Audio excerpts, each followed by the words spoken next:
Hi team, welcome to another episode of Talking Conservation. In this episode, Stephen and I are going to have a one-on-one conversation about a topic area that has come up numerous times for me from people that have got in touch with me on social media.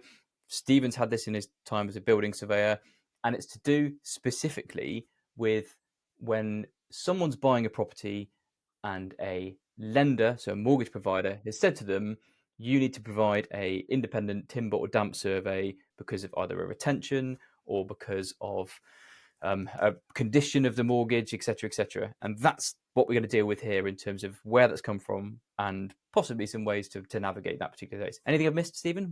Anything to add to that? No, I think we're going to try and help people understand the process and what they can do, help them navigate their way through the process as far as we can. Yeah. And just to say, of course, we're filming this in December. We're going to put this out in December. So that's why we're in our lovely Christmas jumpers as well, of course, just to sort of, for those that are watching on YouTube. Plus, we're both in very cold offices. And that as well, exactly, precisely. We're not allowed to put the heating on. Our wives won't let us put the heating on, basically, during the day when we're working from home. That aside, let's set the scene. Okay, so we'll set the scene with regards to where many people find themselves, which is where they are in the process of buying a new property. And let's set some parameters and set some assumptions here. Generally, we're talking about buildings which are traditionally built. So for that, we're talking about buildings that are roughly pre-1920s, probably solid walled, either brick or stone, or possibly timber framed or cob, or all those things, but traditional materials, not cavity walls. And often what happens is during that chain of events that goes from first viewing the property to then making an offer on the property, getting the offer accepted, it's at that point really when you're sort of talking to lenders when you might come across this. Stephen, do you want to talk us about some of the surveys that people have on properties and where this normally crops up? Because, yeah, there's different places. Yeah, well, I mean, anyone getting a mortgage is going to have a mortgage valuation. So that's the first thing. And that is often called a level 1 report. So if you see reference to a level 1 report, it's a very basic level of report. It's just the mortgage valuation. Now, that is all that is usually required by a lender in terms of them wanting to lend you money on a property. It's very rare that they will actually make it a requirement that you have more than that. So if you want to go for a level 2 or level 3 report, that's often a personal individual choice. And that's why what you'll often find is that in terms of proportions, it's something in the order of 15, 20, 25% of all home purchases are accompanied by a survey beyond the mortgage valuation. So it's actually a small percentage. It's not a high percentage. So the first thing is a mortgage lender, it's their money. Well, okay, it's our money, but they're going to lend it to you. But the fact is they're setting the scene. They're the ones that are going to set the parameters as to what they'll lend on. Some will say, I will lend on this type of property. I won't lend on that. That's their choice. They're lending the money. It's their choice. It's for them to decide who they're going to lend to, what they're going to lend on, what they're going to be concerned about. So all these different lenders have slightly different criteria. And you will find some that will lend on listed buildings, some that won't, some will lend on thatched buildings, some that won't, and so on and so forth. But it's up to them. And there's nothing we can do about that. Frankly. But anyway, the first thing is the mortgage valuation. So that's the first thing. The second thing is, what do you do beyond that? The level 2s, the level 3. The level 3 is, if you like, the full building survey. That is what many years ago used to be called the structural survey, the building survey. And it should be as complete and holistic as is physically possible for a surveyor to carry out on a single inspection. We're not going to go into surveys for today. It's just sufficient to say that it is the most detailed report you could expect normally to obtain. That's what it should be. Now, a level 2 report came about back in the late 80s, 90s, Now, I'm old enough to remember when these came about because I'm an old fogey. Rich, when were you born? Well, let's not go there, but the early 80s, should we say that? Well, put it this way.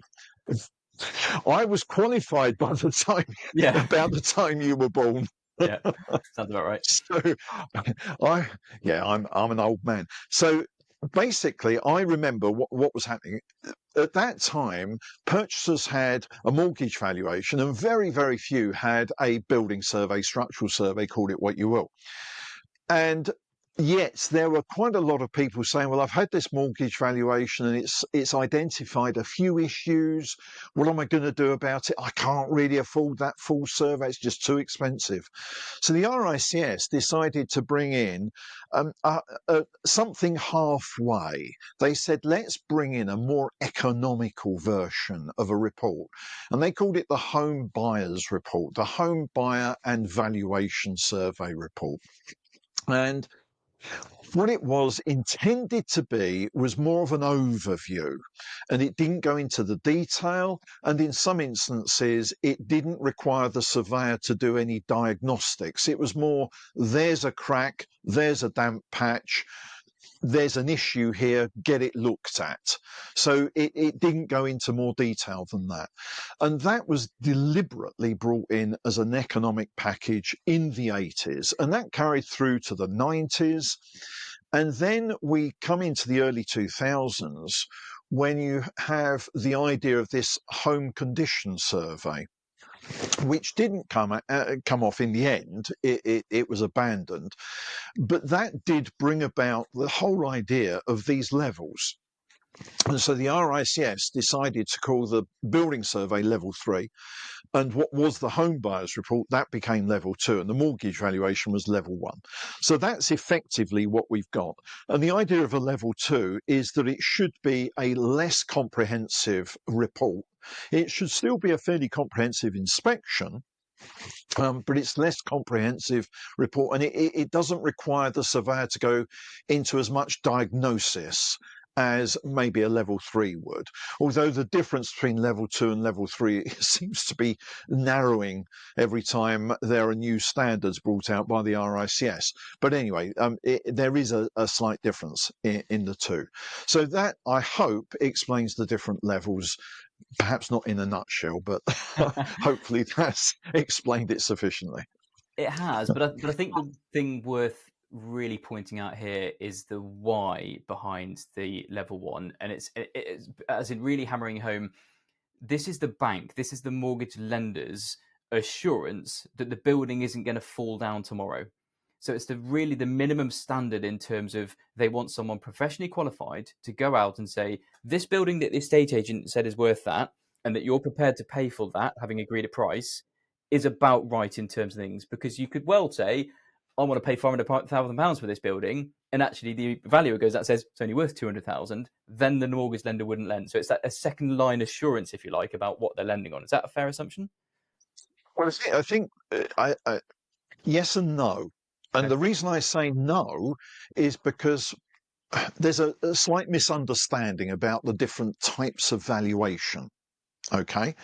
So you you said someone's buying it at this figure and the surveyor has said it's worth this figure. Well, what's worth? What's the difference between worth and value? We're not going to go into that here and Someone's going to now. pay for it, but yeah, yeah. But in the valuation world, there are actually subtle differences. But what needs to be remembered is that a mortgage company has a very different way of looking at property to you as the owner.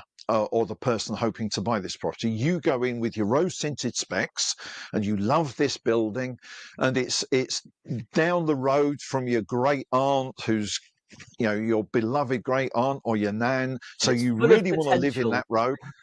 It's got potential. It's right opposite the school where your kids are going to go. You want to be in the catchment area, etc., etc., etc. So you're prepared to pay a sum of money for it. But the mortgage company are cold-hearted so-and-sos because they don't care about all that. That's of no concern whatsoever to them. All they're worried about is if you default on your mortgage and they have to sell it, what are they going to get for it? Are they going to get their loan covered? So you might want to pay £500,000 for it. But if that had to go on the market tomorrow and be sold very quickly because it had been repossessed, because the people hadn't paid their mortgage, etc., would it fetch 500 or would it fetch more like 400?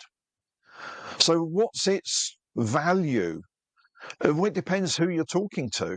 So when a mortgage valuer goes in, they're actually looking at it from a mortgage valuation point of view, and they're trying to cut out all that extra value that someone might have paid for special reasons. Now, that doesn't mean to say you can ignore the market and what's going on in the market. So if it is in a catchment of a school and that has pushed the value up, the valuation should reflect that. But it shouldn't reflect other special reasons for that purchase. So hopefully that explains a little bit about how these valuations work. It certainly does. And I think which brings us on to why the topic of this episode is about timber and damp. Talk us through why in this particular episode that is almost like a red flag to lenders about why a valuer has gone in and said, I've detected there is damp or timber. So let's, for example, a statement, and I've read this before and I've had this sent to me. In fact, I had a retention on my property from the lender saying there is evidence of damp present, so therefore it requires a timber and damp survey carrying out, and then may well say, also with the associated recommended works, and possibly even says by a approved PCA contractor. Now, we'll unpack the later bit, but let's talk about why timber and damp are potential issues for this lender's money. Okay, I think first of all, perhaps our listeners and viewers might want to know, why on earth is this Stephen Boniface, who's known as a building surveyor dealing with conservation, can talk to us about mortgage valuations? And the reality is, I started off my professional career as a commercial estate agent, actually, and doing commercial valuations. I actually started life as what they call a general practice surveyor. So that included valuation, building surveying, land surveying, etc., a bit of everything. And in the 80s, I spent the 80s doing a mixture of different things, including the building surveys we were mentioning earlier, but also mortgage valuations. I was one of those mortgage valuers. Now, the reason I mention it is that because of that, and I did some mortgage valuations in the 90s as well, but I stopped in about the early 2000s. But the reason I mention that is I know what it's like to be a mortgage valuer and to go out and do this job. And quite simply, each lender has its own form and has a different way of doing things. Some are concerned about one thing, some are concerned about something else. And so each time you go to do a valuation for a different lender, you've got slightly different criteria. And most of them, and certainly back in the day, they came with a guidebook as to how you should fill their form in and what you should say in certain circumstances. And so it leaves very little room for the surveyor to actually do any real assessment and diagnosis, because it is a very quick, rough and ready, is the building standing? Are there any major issues? Are there significant cracks? Are there significant damp timber problems that we should know about? Because if there are, you as a valuer are not there to look at it in any more detail. All you're there to do is to tell us that there's this potential problem. We, the mortgage valuer, will then sort it out. Okay. And that's how it's always been, and it is to this day. Now, how they then sort it out is to say to the person purchasing the property, you need to go out and get these further reports. And once we've got those, we'll put it back to the valuer and see if the valuer's happy with that, to then say that either, that crack he was concerned about is nothing to worry about, or actually, yes, there is movement and is going to value it accordingly. Is that damp problem something that's going to need a lot of money spent on it, or is it, something very easy to fix? And so this is what goes on behind the scenes. This is why they're asking these questions. They don't want to lend their money on a building that's again, going back to if they've got to repossess and sell it quickly, and then all of a sudden they find it's got subsidence that no one told them about, or it's got a major dry rot problem throughout the ground floor that no one said anything to them about. All of a sudden they're not going to get their money back, are they? So they need to know in advance about all of that. So that's why the situation is as it is. So hopefully that explains a little bit about that. There are also, dare I say it, court cases that impinge on this whole process because, again, back in the 80s, the use of a handheld moisture meter came into the fore. I mean, these moisture meters have been around for a long time, originally designed to test the moisture content of timber. That's what they were for. But they were adapted to be used in buildings for a rough and ready assessment of damp. That was the claim of the manufacturers anyway. Yeah, we may think differently now, but that's what was happening. And in the 80s, bearing in mind, in the 80s, I knew no different. I was no different to any other surveyor. I was told, this is how you assess damp. You go out, you use one of these meters, you prod it in the wall. If you get a reading, you think, oh, there could be damp there. And that's what we were told we had to do. And if you got a reading, you said, there's a damp problem, get someone in to look at it. And the mortgage company, more often than not, said, well, you've got to get someone who's a member of the BWPDA, British Waterproofing and Damp Association. Water preserving. Yeah. It's now, Wood Preserving Association. Yeah, it's now become the Property Care Association. But anyway, we'll come on to that later. So they required that, and generally surveyors didn't get involved in that side of it. But of course, there were issues where some surveyors said, well, I'm not sure I trust these instruments. And there was one famous case where a surveyor didn't use a moisture meter and went round and said, well, there's no problem of dampness. The people moved in and found there was a problem of dampness. It transpired that the problem of dampness was a leaking pipe from a heating system. And it was soaking an internal wall. So it wasn't an external wall. It was nothing to do with so-called rising damp or anything like that. It was completely different. But the case went to court. And in the court case, the surveyor was found negligent because he hadn't used one of these handheld moisture meters. And the court in that instance said that it considered it appropriate that the surveyor should go around the building checking every wall at approximately meter intervals, both internal and external walls, using one of these meters. And that's how it came about that surveyors were beholden to these blooming meters. And obviously the meter has developed. We now have ones with the radio wave detector thing at the back of it and so on and so forth. And there are now microwave detectors and all manner of different things. But a lot of people say, why is it that surveyors use these meters? Well, actually, it's because of a court case back in the 80s. And that determined that if you're doing a mortgage valuation, you're meant to use these meters. And in fact, that spilled over. If you're doing a survey, you're meant to use these meters. And if you don't, you could be held negligent. It's as simple as that, whether we like it or not. Yeah, I mean that's a really useful kind of history, I suppose, in terms of why we are where we are now, which is helpful to understand. I mean, as an engineer, I understand how these electrical resistivity meters work. They just measure resistance between the two prongs, certainly for the prong versions. I mean, if you want to see how damp something is, go and put it into a bowl of dry salt and see the reading of it. It'll go off the charts. No moisture in there whatsoever, but it's just anyway. So very easily spoofed by all these different things in a building. But I think, and that's helped us to understand and set the scene in terms of why we've got where we are now. And therefore, these mortgage valuers that are going around stabbing their meters into a wall, detecting there is some potential moisture there, whether or not that's the correct use of that tool, it's by the by.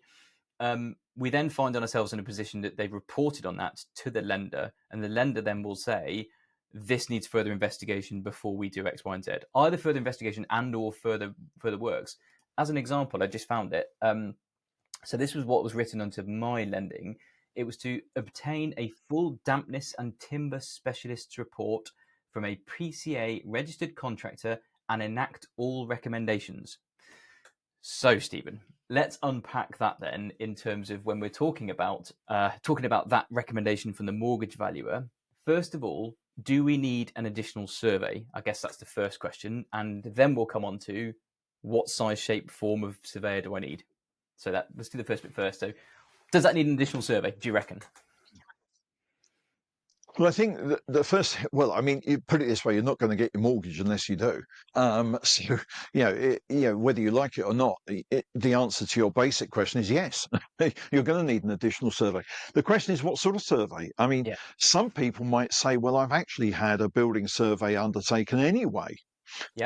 And in which case, it could be that if that surveyor in that survey has adequately covered the issue of damp, timber, whatever the concern is, then the mortgage lender may accept that. They may not, but they may. And that's exactly what I did. So I was fortunate enough, the level 3 survey I had, it wasn't called level 3 at the time, but 7 years ago, that's exactly what I did. I showed that sentence to my surveyor, and the surveyor said, no problem at all. I will write a sentence, or I'll write some paragraphs that explain exactly what's right or wrong with your building, and that should satisfy the lender. And in my case, it did. The £10,000 retention they wanted to give was then, okay, no problem, here's all the money. So for me, that worked. Yeah.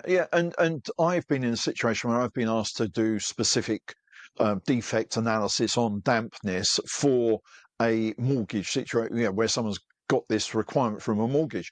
And more often than not, the mortgage company have accepted it, and they've been fine with it.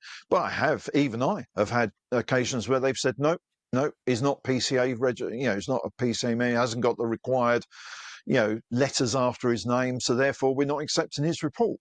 FRICS wasn't adequate. Well, we'll come on to that, I think, in terms of, because I think that's probably a good thing to unpack in itself. But let's say to the one option is that if you've already had another level of survey, either level 2 or level 3 survey, first protocol could well be speak to that surveyor and say, can you support or help with this particular comment or line from the level 1 survey or from the valuation survey that can support what needs to happen? Yeah. Now, different surveyors have different views on this, but my view, and I think the majority of surveyors I've spoken to think the same way as me, is that if the first thing to unpack is forget your level 2, that's not going to help you. So we're really only talking about level 3. Now, if you're going to get a level 3 report, okay, I would say get your mortgage done first and then get the level 3 report done. Now, the reason I say that is because if the mortgage valuation report is going to raise an issue, whether it be damp, cracking, timber, whatever it might be, then that's going to be raised fairly early on. And let's face it, there may be a situation where the mortgage company are going to say, we're not lending on this property. So all you've wasted is your money for your mortgage valuation, and a lot of them are free nowadays anyway. If you get a mortgage, some of them are the cost is included. But you've not wasted too much time. You've not wasted money. You've certainly not spent a load of money on a level 3 survey. But also, the second reason I say get the mortgage valuation done first is that then helps inform your surveyor doing the level 3 survey. So if the mortgage valuation has raised an issue, then the surveyor doing the level 3 survey can either deal with it in the report itself or do a separate side letter, which is, I think, what you refer to, and is what I often would do as well. So I think it's very sensible to do it that way round. Always get your mortgage first and then get your level 3 survey. Now, there is a time issue. You do need to line it all up so you're not wasting loads of time. And, there's a lot of debate over the time that house buying and selling takes. And obviously, you don't want to slow down the process unnecessarily. So you do need to have everything lined up and ready. But I do think it's important that the surveyor doing your level 3 survey understands what has been said in the mortgage valuation, if anything relevant. I think it would be quite a useful thing to. I mean, I'll declare my hand here. Is that I would never consider buying a traditionally built property without having a level three survey personally, just because there are so many things that are hidden behind things, or that you don't have a fully understanding of, whether it's a small crack being significant, whether it's, like you say, some ventilation that's causing potential for dry rot in the future, all those sort of things. But I'm also aware that there is quite a significant portion of people out there that simply rely on the mortgage valuation survey to say, well, if the mortgage is going to lend on it, that's good enough for me. I don't need to don't need to worry. So I get what you're saying in terms of line up the level three to have afterwards. That's really sanguine advice. But for those people that want to perhaps save a bit of money on their house purchasing, shall we focus on that, I suppose, in terms of as the next step in terms of how they can get over this hurdle? Yeah, well, I mean, obviously, only about 20-30% or less, have anything beyond the mortgage valuation. So the majority of people will have just the mortgage valuation. And of course, if you're buying a modern house, et cetera, then that's fine. I mean, that's your decision. You take the risk. It's as simple as that. If you're buying an older building, and by older, I think we mean, we say pre-20s, pre-30s, pre-40s, but traditionally built. Yeah. So, and there are a significant number of those buildings around. So it's not a small number. But it's up to the individual what risk they're prepared to take. But if they're not prepared to have a survey beyond the mortgage valuation, and it then comes back with you've got to have these further reports, what you need to find is someone who can do a specific defect report for that issue. Now, a lot of surveyors should be able to do it, and I used to do that all the time. Just defect analysis reports, that sort of thing, no problem at all. But I know quite a number of residential surveyors who do pre-purchase surveys who only do the full survey. And if you went to them and said, can you do me a damp survey? They'd say, I can do your full survey, level 3. You say, no, I just want a damp survey. No, don't do that. And so, that's the first hurdle, that not every surveyor doing a pre-purchase survey, although they may be perfectly capable of assessing damp problems. This is nothing to do with their ability to do it. It's just that in their business model, they just don't do defect Right, so analysis. that's a business decision, I suppose, more than the case of it's more a business opportunity, I suppose, to do full surveys than it is to do that's really useful to be clear on that they're very capable of doing a damp survey, but just perhaps don't choose to do it. Okay. Yeah. So you've then got the situation of, okay, who am I going to go to for this? Because let's be honest, we've already said how a mortgage valuer goes around the property with a handheld meter, poking it into the walls. You will get surveyors doing a level 3 survey doing much the same. That is wrong, in my view, and it's not in accordance with the joint position statement that we might talk about in a little while, about investigating moisture in traditional buildings, etc., etc. And the home survey standard, which is the RICS document that surveyors abide by, as it were, when doing pre-purchase surveys of residential properties, that also requires a surveyor to only refer to further reports as an exception rather than the rule. Nonetheless, we still get a lot of surveyors poking a meter in the wall, getting a reading, saying, get a further report, even at level 3.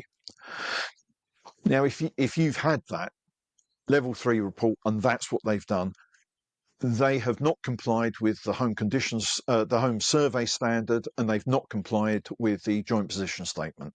So you can go back to them and say, hang on a minute, you've not complied with these. What are you playing at? Surveyors are not all the same. Even though we might all be saying we're offering level 3 surveys, not all level 3 surveys are the same, unfortunately.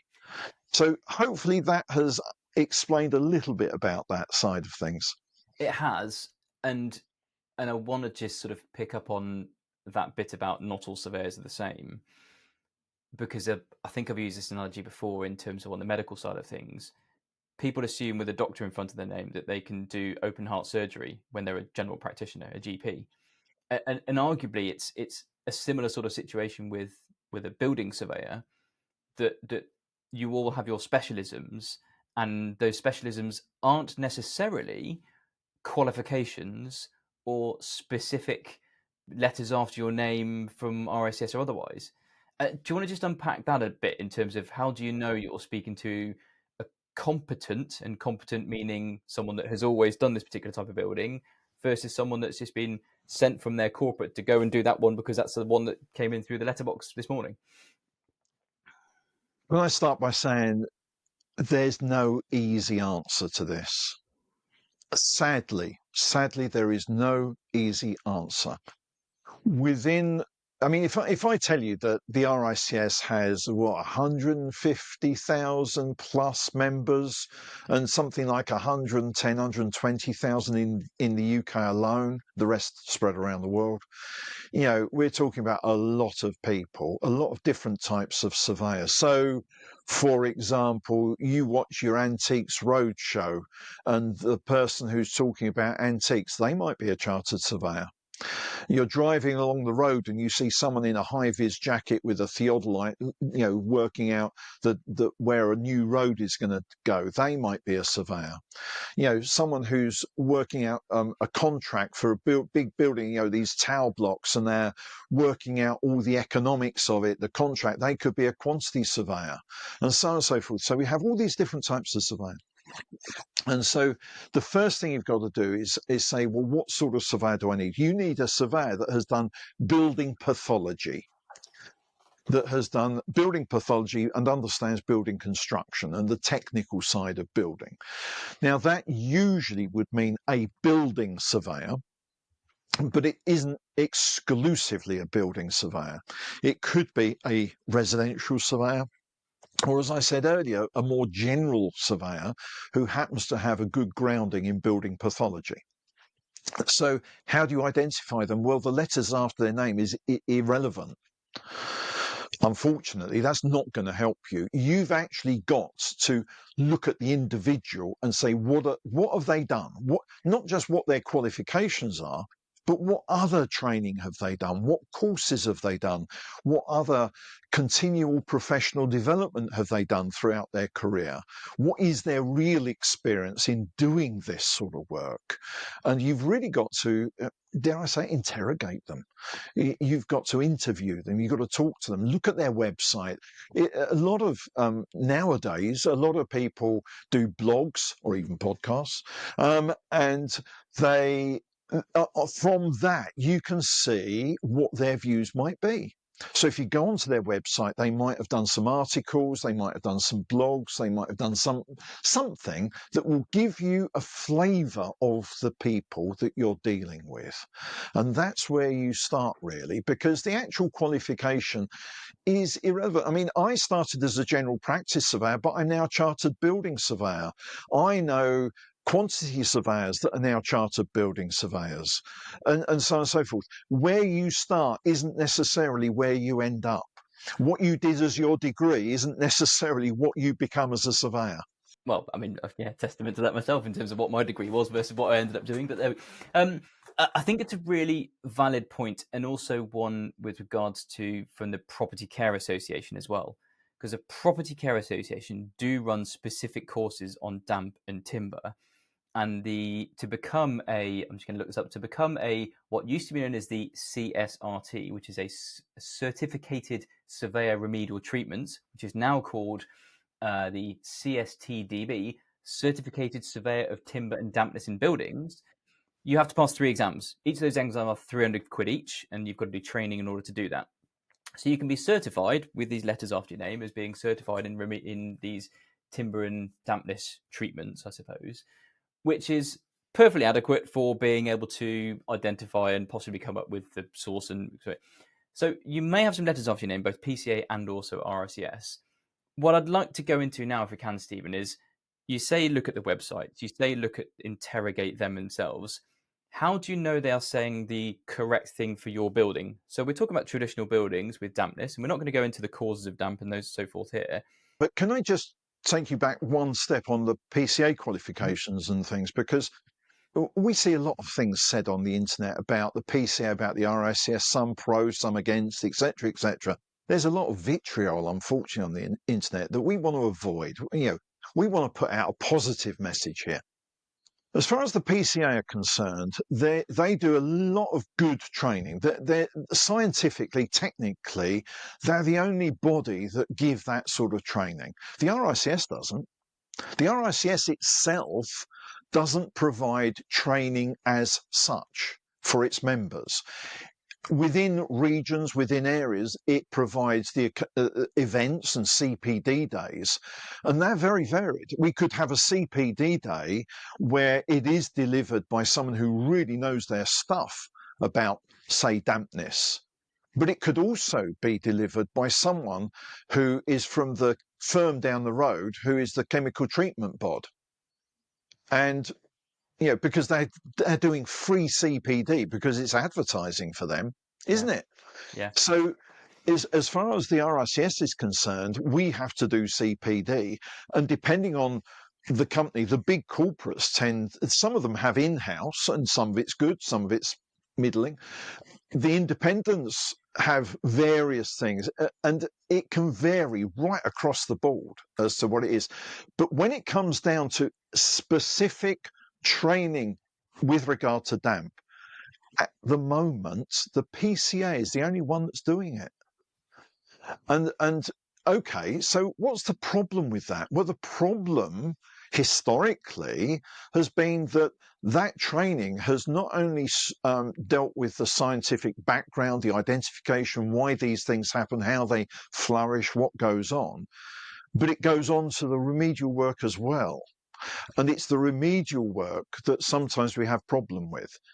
And I think this is why I know a lot of surveyors that have done the PCA courses and spoken very highly of them. And I would certainly, if I was talking to a surveyor at the moment saying who wants to know more about damp, I'd have no qualms in saying, go and do a PCA course. Go and do it, because that's the best place, easiest, quickest place of getting that knowledge very quickly. However, be very, very wary about the remedial side of it, because the business model of many of their companies is based upon treatments and doing something rather than not doing something, if you see what I mean. and is it worth just picking up here?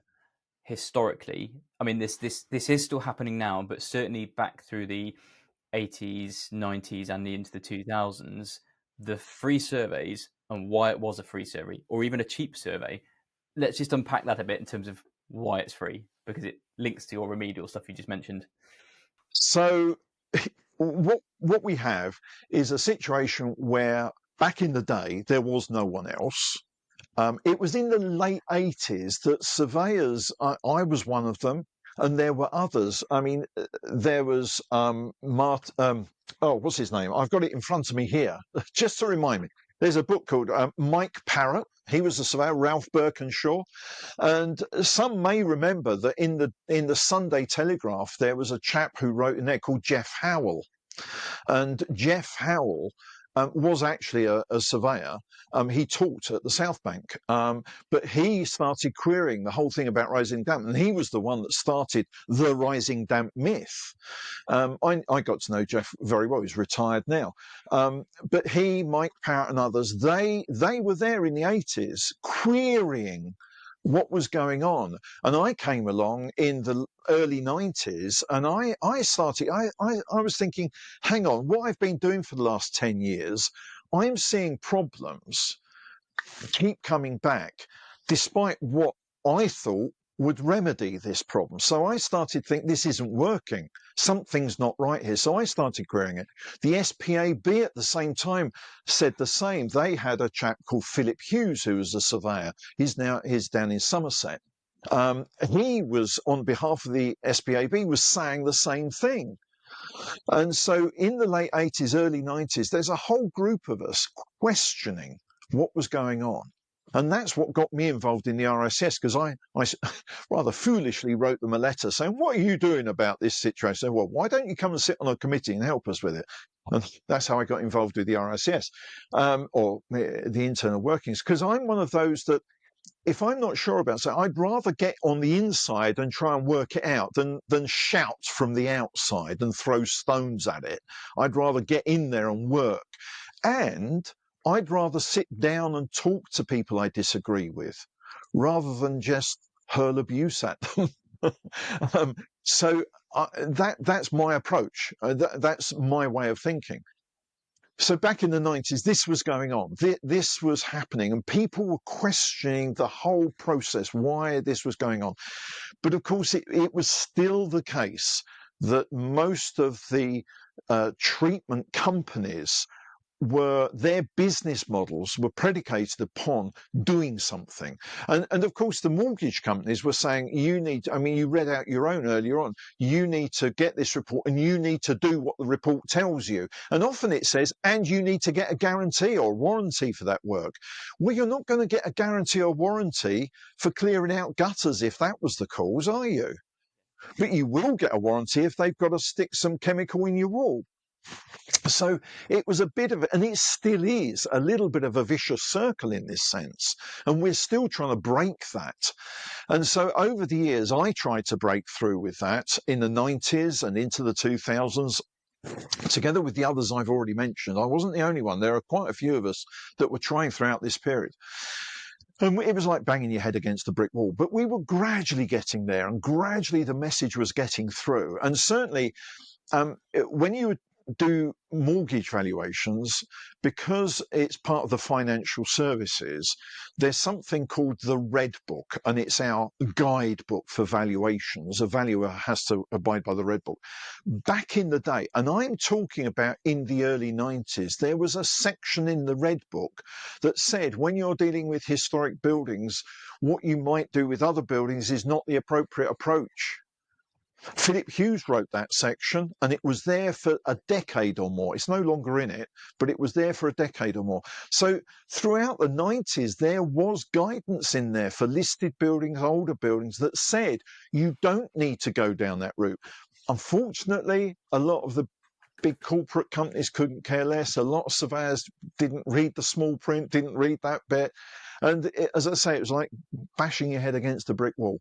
But that is the background to what was going on. Now, I finished my term as chair of building conservation and then chair of building surveyors in the 2000, I think about 2008, I think was my last role in that. And others have taken up the baton since. Now, in recent years, the chair of building conservation was Duncan Phillips, a fellow surveyor.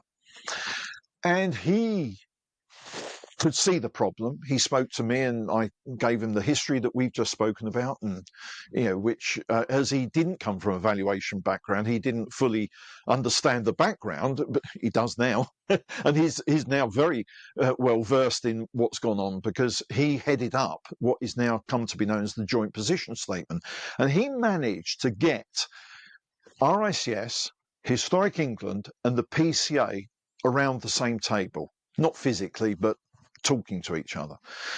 And out of that work came the Joint Position Statement. And there are quite a number of people involved. I was involved, Duncan and Mike Parrott had some involvement, John Edwards, who some people might have heard of.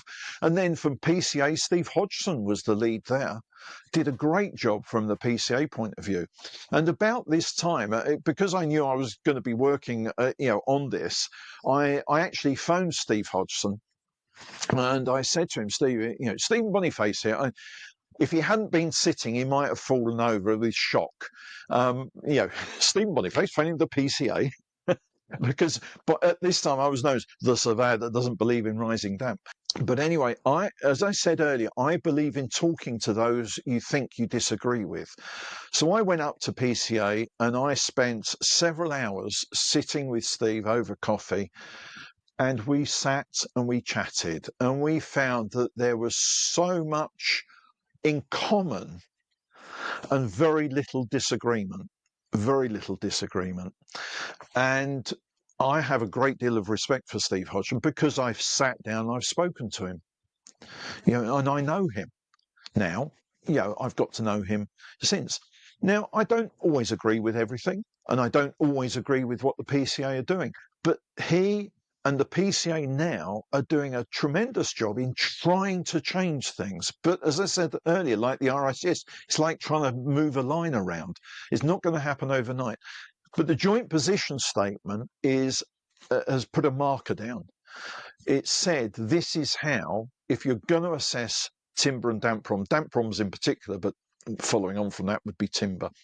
If you're going to assess these, this is an approach to doing it. It doesn't give you it's only a short document, 8-9 pages or so.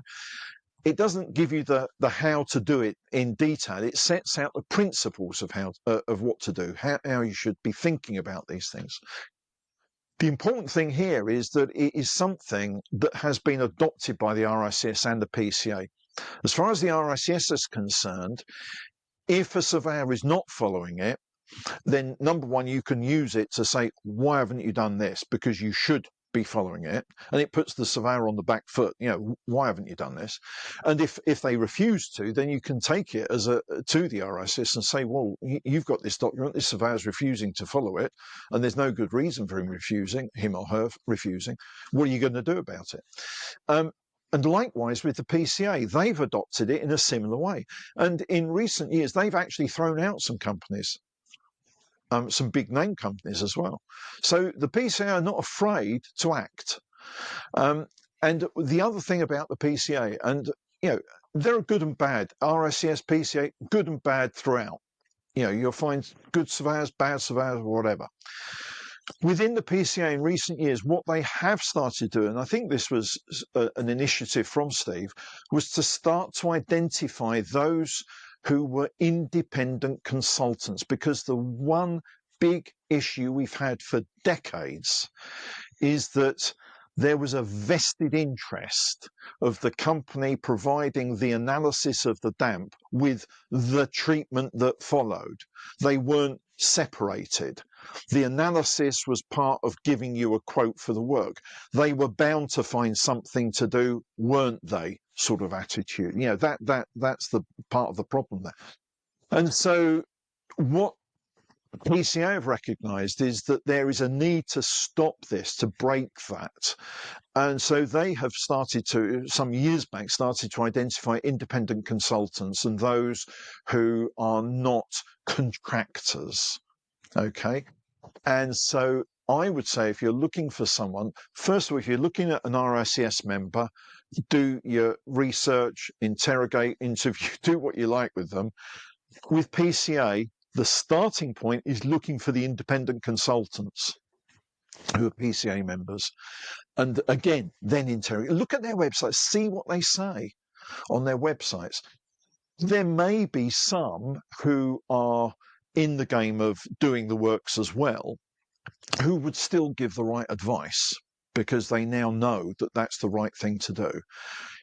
Sadly, you will still see some. I saw a report only a week or two ago that was still the old school.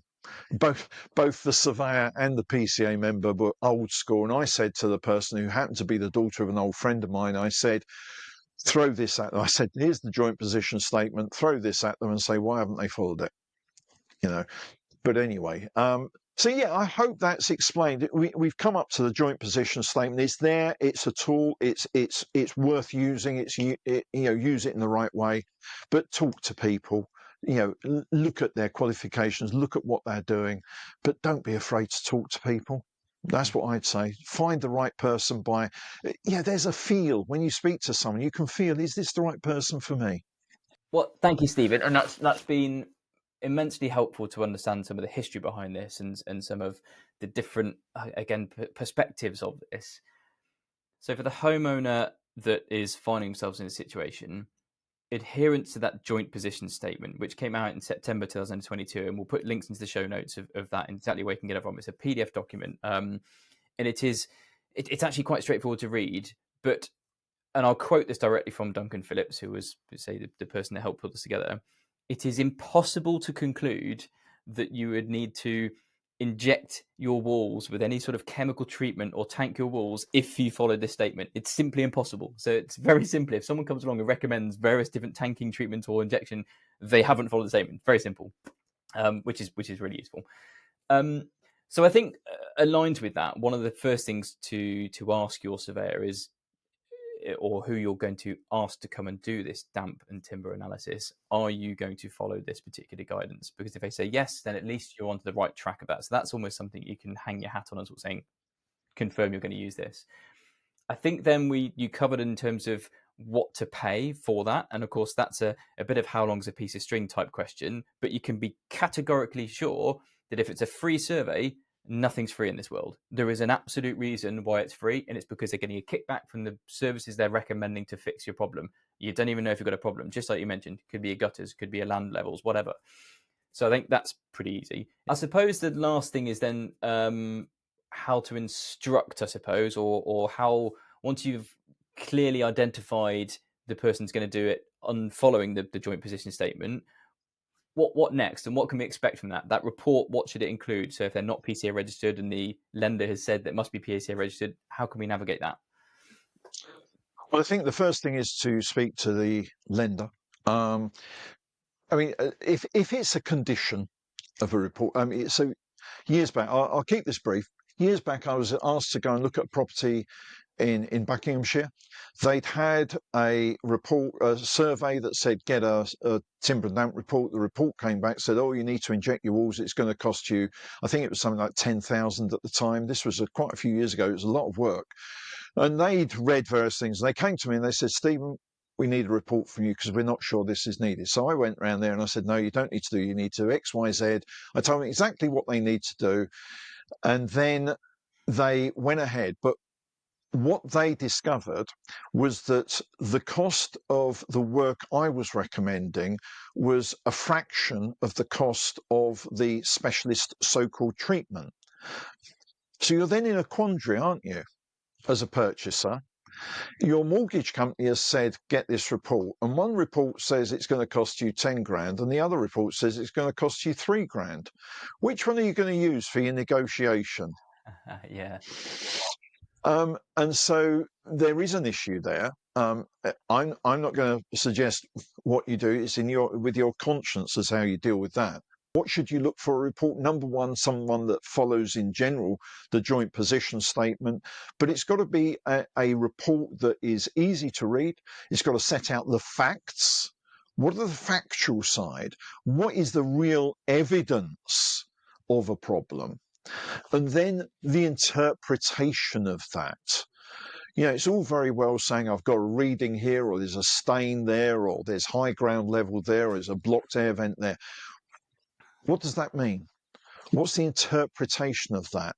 So there's the interpretation of the facts, and then from that, it's what do I need to do? What do I need to do, and when? Because not everything needs to be done at once. It could be that there's a time scale. You say, these things, you've got a leaking gutter up there, that needs to be done straight away. Your high ground level, do it as soon as possible. But there may be other things that say, well, they're not quite so urgent, get those done, over time. So it's a matter of prioritizing things, especially if you're on a limited budget as well. So hopefully that's given you an idea of what to look out for. And once you've got that report, then you go back to your mortgage company and say, are you prepared to accept this?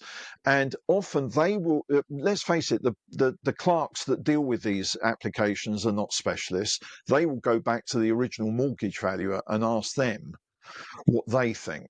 And it varies. Some mortgage valuers are a little bit blinkered and will be awkward, but increasingly they're a little bit more open, and usually, I'm not going to guarantee it because I can't, but usually they'll be a little bit more open to that approach and a more flexible way of dealing with things. I think that's a good place to wrap it up. If people have got any further questions or queries on this, then please do get in touch. Of course, Stephen's got a huge evidence basis of what he's gone through in terms of getting to the stage we're at now.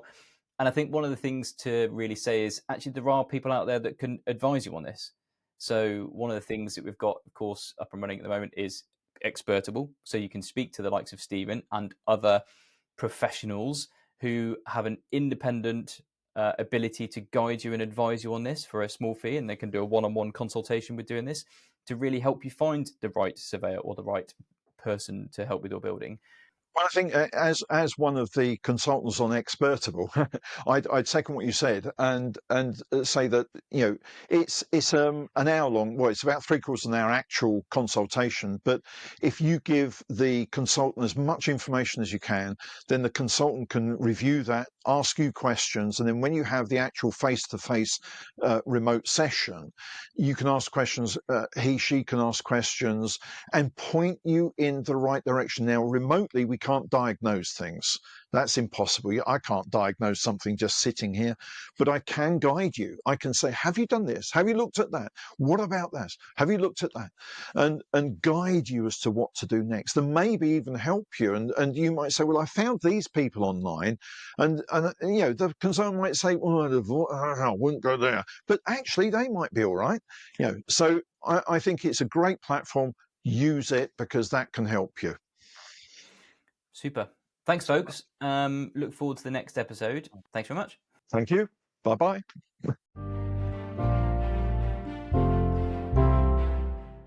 You've been listening to Talking Conservation, the podcast all about conservation of old, traditional and historic buildings and sites.